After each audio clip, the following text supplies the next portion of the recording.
and welcome to Authentic Achievements. In this week's episode, I've got the absolute delight of being joined by Gavin Snell, who's CEO for WorkNest. Gavin's a champion of collaboration and inclusivity and the power of people, and his journey is compelling. But I'm going to leave it there and let Gavin say hello and tell us a bit about your journey so far, please. Hi, and wherever you may be, welcome to the podcast. My name is Gavin Snell. I'm the CEO for a company called WorkNest, which is an amalgamation of some 9 different companies, all acquired into the Marlowe PLC group in the course of the last 18 months or so. Prior to that, I worked in the BPO sector, ran large contact center operations, and then prior to that, within a company called Experian that some may be aware of. So it's been quite a diverse career. I've loved all parts of it for many different reasons. I've also learned a lot along the way, and looking forward to leading the WorkNest business that I'm now responsible for through the course of the next period as we fuel even further growth. Amazing. So amalgamating 9 organizations, that must bring with it some people challenges and some opportunities. How have you worked through those? Well, I think, first of all, we entered that period of time with the expectation that we were going to complete that number of acquisitions. So they didn't just happen by accident. The first thing was to really cement our core values and the way that, and the workplace we wanted to create. Based on that, and I'm happy to talk about that a little bit more, Kim, but based on that, we wanted to attract companies that shared similar values. Yeah. So the worst thing to do would have been to acquire and to then look to marry companies that had very different cultural norms and values. And based on that foundation, we've then put a whole lot of resource behind what we've established as a project office. We've set about our challenge by a very inclusive engagement process, inviting people from different businesses, very often traditional competitors, to engage widely on looking at all of the processes, the organizational designs, and the technologies that we use across our business to form a future which is more unified. So far, so good. It also helps that we're all businesses that were very relevant and trusted through the period of the last couple of years and naturally grew because of that. But of course, we learn every day. You know, every day there's another tension or another anxiety. We do this in a very kind of inclusive cultural environment that encourages people to speak up when they have concerns or anxieties. We've been able to manage this without having to make roles redundant or other things besides. So it's been an ongoing process, and I dare say will continue to challenge us. But I probably would summarize it as we're succeeding in growing. So our clients value us, and we haven't degraded, if you like, our service that we offer to clients. And that's been a really important part of our success so far. I love it. And I also loved that you prompted me to something my nan used to say, which is, you know, every day's a school day. We continue to learn, don't we? And I think if you've got that mindset and that ethos, which is, you know, whatever's thrown at me is an opportunity to learn. And if I get it a little bit wrong, then I'll learn how to get it right. Yeah. And including people in a huge transformation like this is crucial, isn't it, to the success of its implementation? Yeah, but I suppose it's probably worth me acknowledging also, though, that inevitably you end up with some difficult compromising situations. There may be duplicated roles, there may be leadership styles that are not conducive, and so we've had to act on some of those particular circumstances, and so people have left us. I'd like to think that we've done that with the full respect and dignity, particularly because the remaining colleagues across our business, and obviously those that are in the businesses that are most affected, are looking at us. They're watching us as the leadership teams in how we manage those situations. So you're absolutely right that, you know, we've been challenged, and those decisions have sometimes been not so obvious. But you know, in leadership roles, I've often found that you're really tested when you've got to make difficult judgments in difficult situations. The most important thing that I've learned over the years is doing and making those decisions with absolute respect and dignity, and treating people just as you would want others to treat you if you were in the same situation, is a really important part of your leadership style, and one that, you know, you daren't get wrong, because the disengagement force of that can be really, really, really damaging.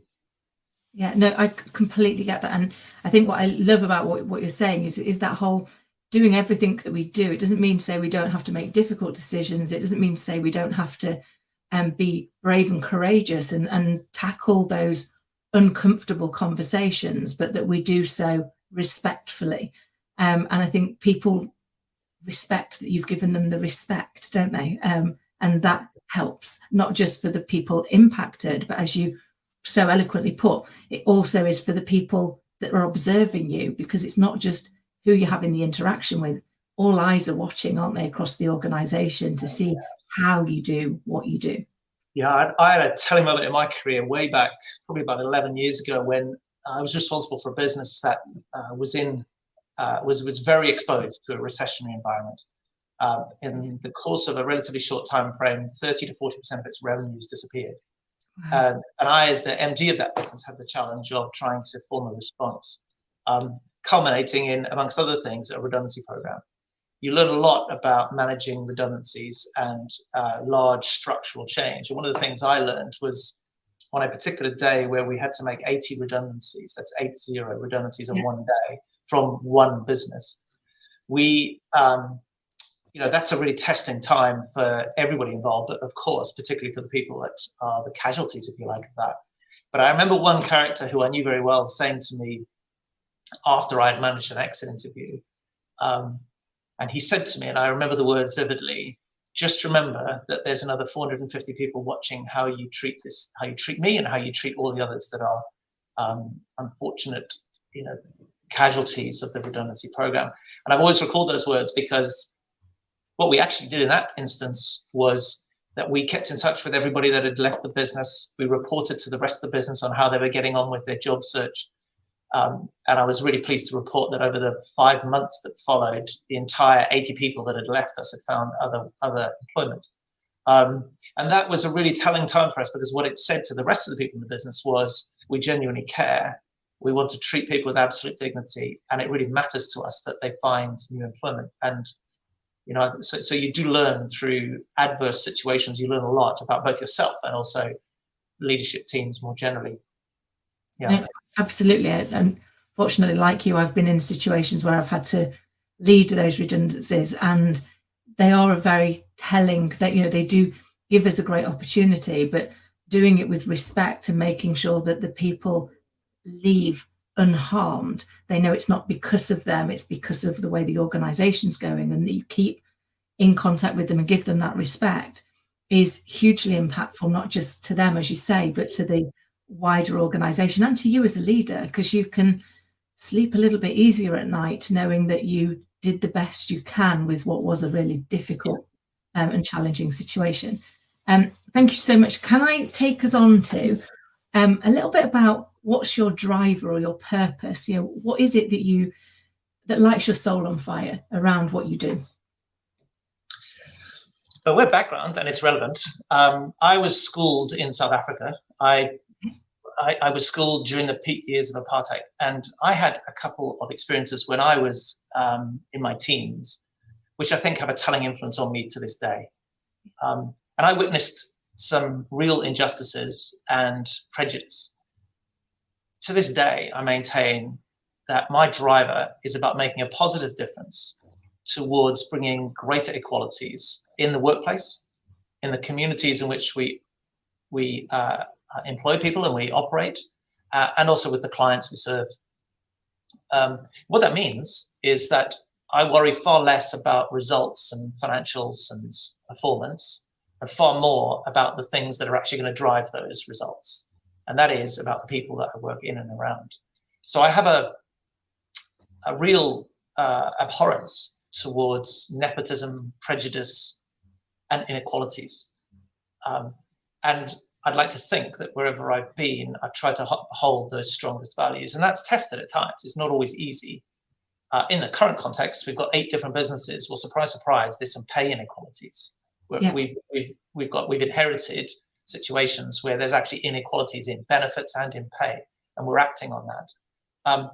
But it also means lots of other things, whether that's about how we treat talent and succession, how we reward people, and many other things besides. But if I boil it down to a really simple message, it is, I genuinely want to make a positive difference towards the equalities, the diversity, and the inclusivity with which we bring lots of people together towards a common cause, and in this case, towards the work nest cause that I'm part of, and it often tests me. I like to surround myself with colleagues that are very diverse in their interests, their backgrounds, and in fact in their creed, color, and everything else.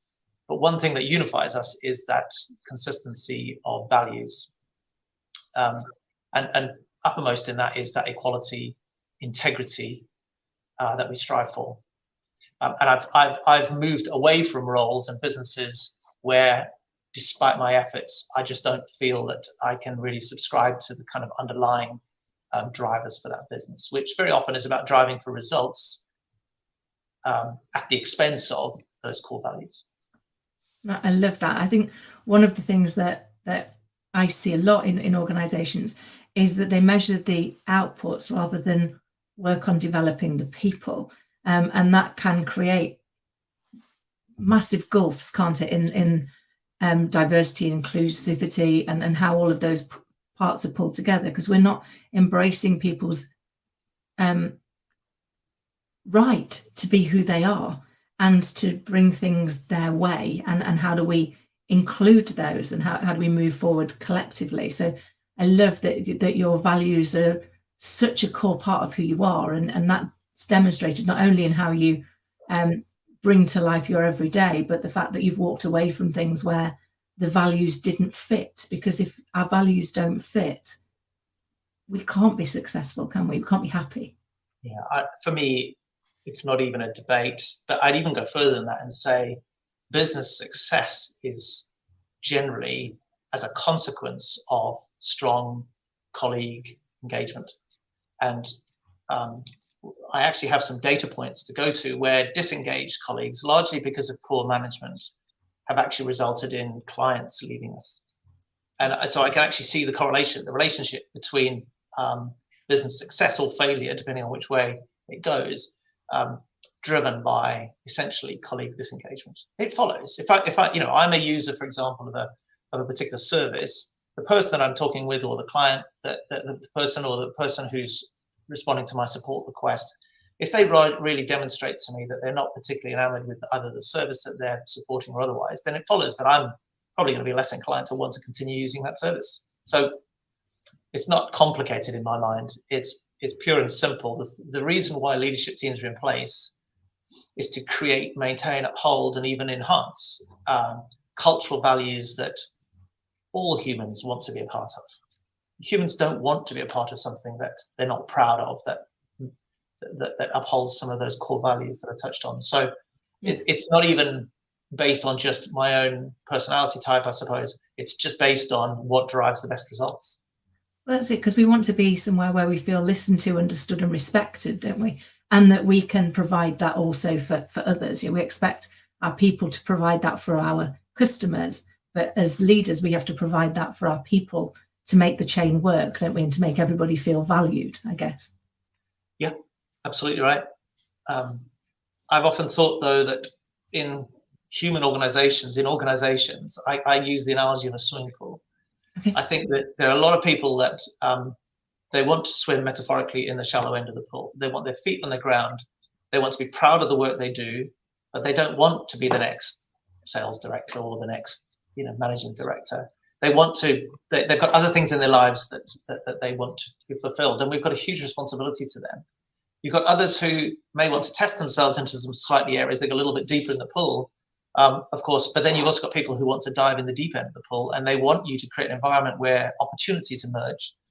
And our job as leaders, in as many words, is to create the swimming pool, the water that people swim in, that actually embraces all types and gives people opportunities or security, depending on where they are across that spectrum. So underlying, that kind of trust, empowerment, and core values is really important. But it's also more than that. It's also about understanding the sensitivities and the emotions of why people come to work. And it's not just one size fits all. I love that. What a great analogy as well, because if we think about when we do go swimming, we're starting out, that the amount of trust that we have to put in there is huge, isn't it? You know, going to this big scary pool that we've not had to do before. So I love that. Could I ask, what do you think's been your greatest lesson so far? Look, it's difficult, isn't it?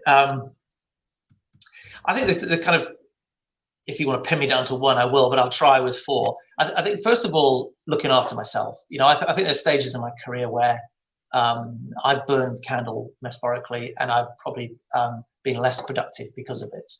So that's been important. I think staying true to my principles, and of course it takes time to evolve what your principles really are. 35 years of professional life give you some sense of what those underlying principles are. I think also getting to know my limits. I definitely know that I pursued opportunities that really either were beyond me or I was doing it for the wrong reasons. And so understanding what my constraints are, what I am capable of, and for that matter, what my constraints are, is a really important thing. Is the full sort of self-awareness picture that builds up there. So embracing inputs, be it leadership development or psychometric tests that actually give me that, or feedback that I can get from colleagues. And I suppose the other lesson would be work hard on attracting people that are actually more capable than you. I've had the good fortune, and I would say it's fortune, but I've also learned about trying to attract people with very diverse backgrounds and experiences, but also with more capabilities. And that has acted as a driver for me in some senses, because of course it means I can't kind of sit still, but it also means I benefit from that, and encouraging their participation. I suppose, you know, leadership's all about striking a balance for me. It's that balance. And Jacinda Ardern in New Zealand, for me, personifies a lot of what this brings. Is that really the best results come when you're able to do all the right things to build and grow a culture, but at the same time not lose the fact that you're actually here to deliver results. And whether you're leading a charity or you're leading a commercial enterprise that's trying to create wealth, I think that getting that balance right is the constant, I suppose, appeal of leadership. For some people, it may not be appeal, and there are definitely people that have been in leadership roles who don't understand that they're there to try and strike that balance. But for me, you know, trying to be sensitive to and energized at the prospect of finding that right balance is probably the thing that you know, I've learned over time is all about me. And not all people are well suited to leadership. So I had to also find out myself whether I was well suited to leadership. And I like to think that I did make those right choices, founded on those kind of principles I talked about before. So yeah, maybe that's a long-winded answer, but I certainly. I loved it. It was that whole piece around recognizing that you've got to be self-aware and have self-care to put yourself in the best position to provide the care and support to the people that you lead. And I think the bit I loved as well was, you know, going out there and having the courage, and it is courage as a leader, to recognize that you're going to have to employ people that are better than you at different things for you collectively to be successful. But actually that means collectively you grow, because some people might be amazing at a particular skill, but don't want to lead anybody. They just want to be a superhero in the thing that lights up their life. And I think we're seeing that now, aren't we, with organizations globally saying, do you know what, we'll make some changes where actually your leader might earn less than you because we're recognizing the skill you bring, and we're paying accordingly for that. And therefore we're taking away some of that hierarchy before and saying you can earn the value that you bring in. And I think some of that's helping us to, I guess, create a bit more of a humanized approach, that we're paying for the skill that we've got and the value that people are bringing.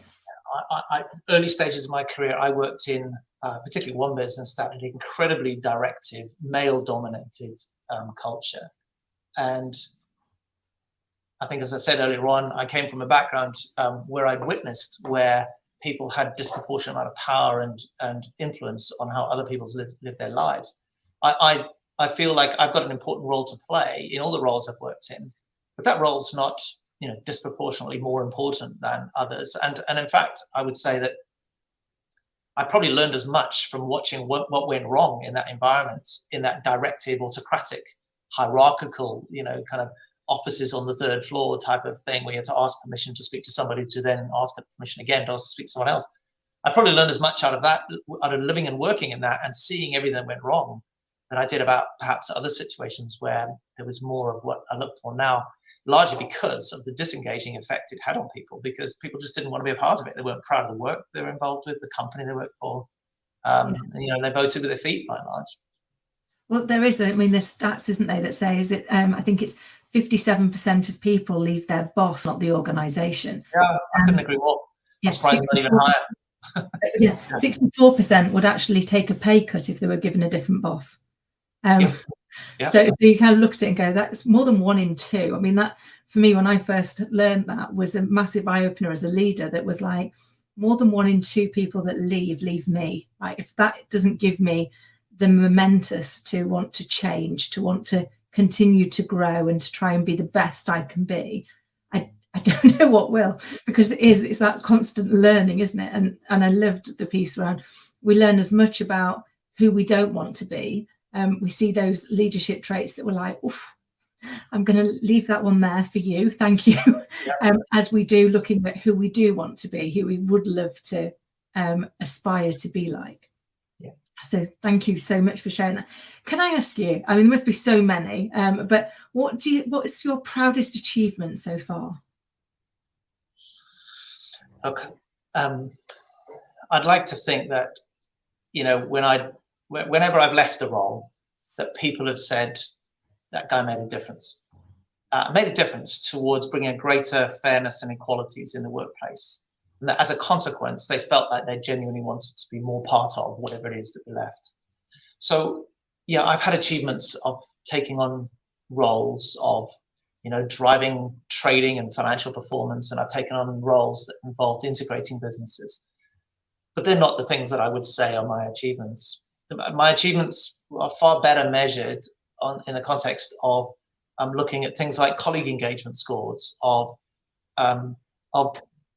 day-to-day incidents where people will say, do you know what, I love being part of this. It would be comments that I read on things like Glassdoor, or it would be other things that would say to us, and it's not an egotistical thing, would say that we as a leadership team are making a difference. Because I don't look in this context as about me. It's really not about me. It's about us. And I think it's a really important message underneath all of that, that very often you are found out when tough situations arise, and acquiring and integrating lots of businesses at the same time inevitably results in some tough choices that have to be made. But I think my proudest achievements will be much more about how people have felt being a part of the businesses that I've built or the organizations I've been involved with, much less than the results perhaps that we've generated. So that's what I prefer to be either recognized for or people to thought of. And to me, as I said before, the results have only happened because of that culture that we tried to work hard on. And that's been really clear to me.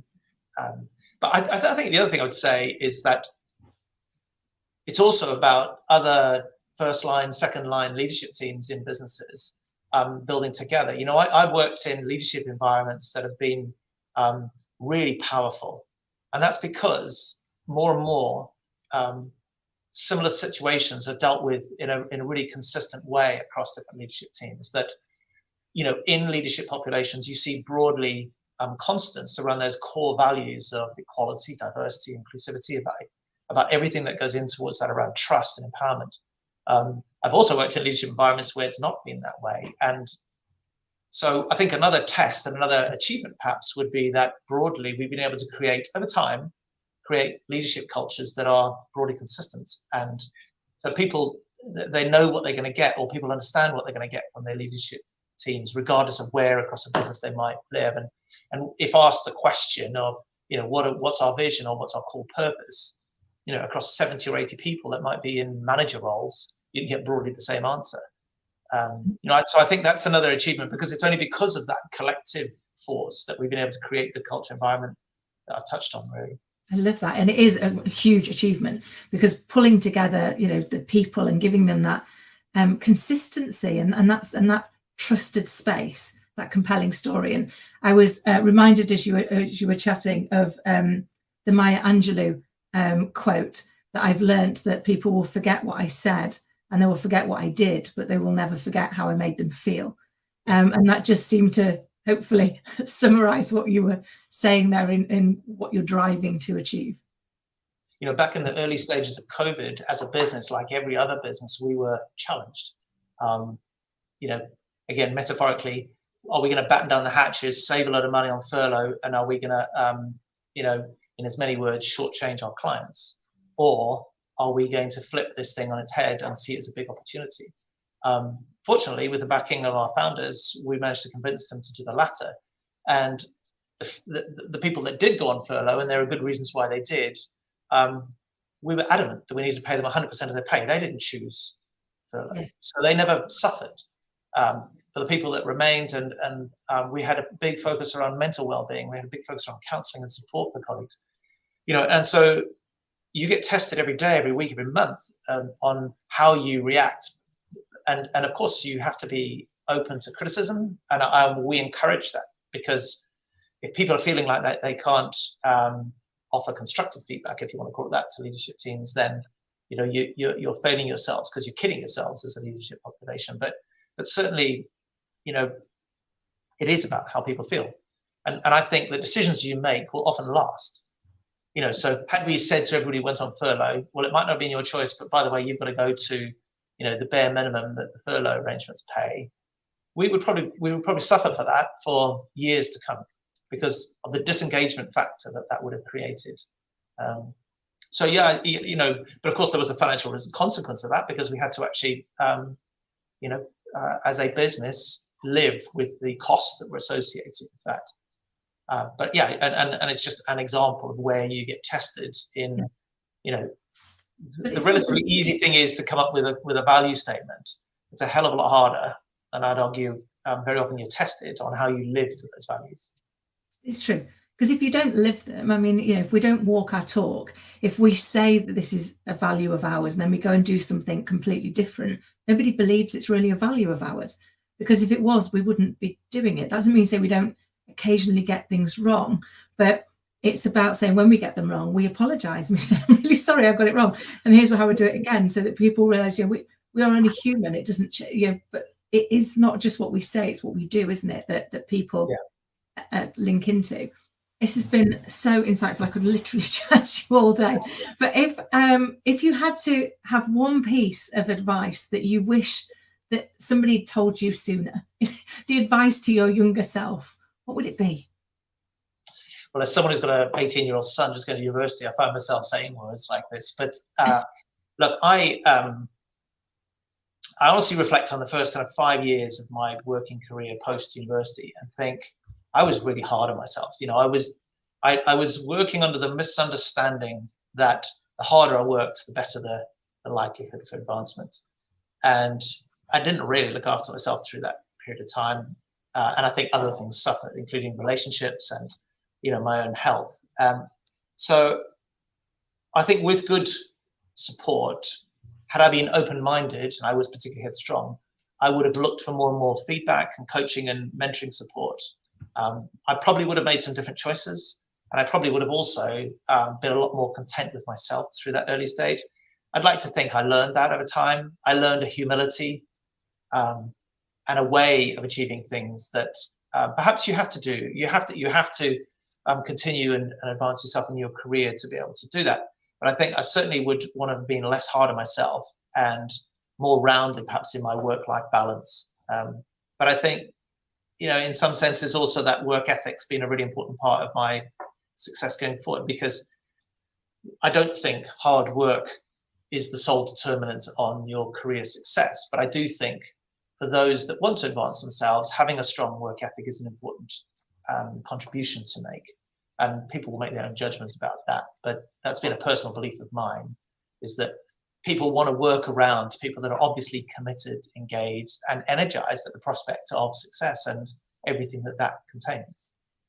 Yeah, no, I love that. I think that whole you're right. We want to be around people that give off good energy, because we end off bouncing off their energy. I mean, if somebody's enthused and excited about what it is, you can't help but being a little bit enthused yourself, can you?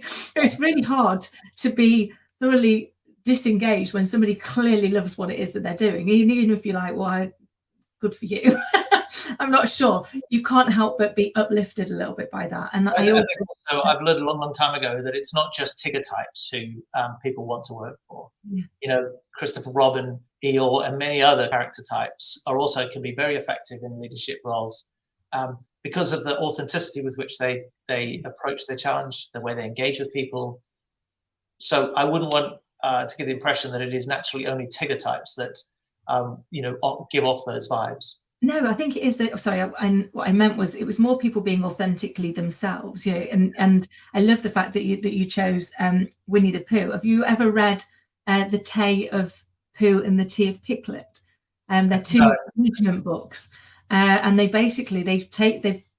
dissected the Winnie the Pooh stories and turned them into leadership lessons. Just about every single one of those characters, because what I loved about it, I read it probably, I'll show my age now, probably about 20 odd years ago when I first came across it, was it talked about being authentically you. So you didn't have to be Tigger or Winnie or Piglet or Eeyore. You could be any one of them, as long as you were who you were and you brought your whole self to work. Yeah. And you were honest, because people want to work with that authenticity so that they build that trust, don't they? Yeah. And I think that authenticity and self-awareness is probably the thing that I've observed in others that I've really admired in the way in which they've approached their leadership challenge. Because without that, they've largely tried to be something else or be someone else, and people have seen through it. So I think that authenticity that you referred to is exactly right. Oh, brilliant. Gavin, it's been an absolute joy. Thank you so very much. If you want to find out more about Gavin and WorkNest, please do follow at www.worknest.com, and we will look forward to next time.